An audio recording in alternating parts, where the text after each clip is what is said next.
அஸ்ஸலாமு அலைக்கும். அல்லாஹ்வின் அருள் பெறுவதற்கு செய்ய வேண்டிய ஒரு அமல் பற்றி தான் பார்க்க போகிறோம். அஸ்ஸலாமு அலைக்கும். நம்ம இன்னைக்கு என்ன வீடியோ பார்க்க போகிறோம்னா, அல்லாஹ்வின் அருள் கிடைக்க செய்ய வேண்டிய ஒரு அமல் பற்றி தான் பார்க்க போகிறோம்.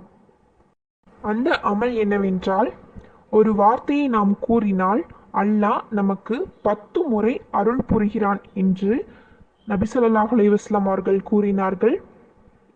நூல் முஸ்லிமில் 408வது ஹதீஸாக இடம்பெற்றுள்ளது. அபூ ஹுரைரா ரலியல்லாஹு அன்ஹு அவர்கள் அறிவிக்கின்றார்கள், நபி ஸல்லல்லாஹு அலைஹி வஸல்லம் அவர்கள் கூறினார்கள், என் மீது ஒரு முறை யாரேனும் ஒருவர் ஸலவாத் கூறினால் அவர்கள் மீது அல்லாஹ் 10 முறை அருளை வழங்குகிறான் என்று கூறினார்கள்.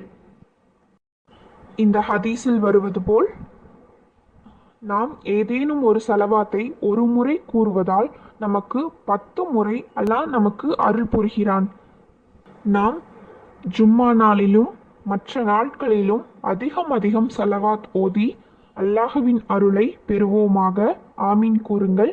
இந்த வீடியோ பிடித்திருந்தால் லைக் செய்து நம்ம சேனலை சப்ஸ்கிரைப் பண்ணுங்க. இந்த வீடியோவை உங்கள் நண்பர்களுக்கும் குடும்பத்தினருக்கும் ஷேர் செய்யுங்க. அஸ்ஸலாமு அலைக்கும்.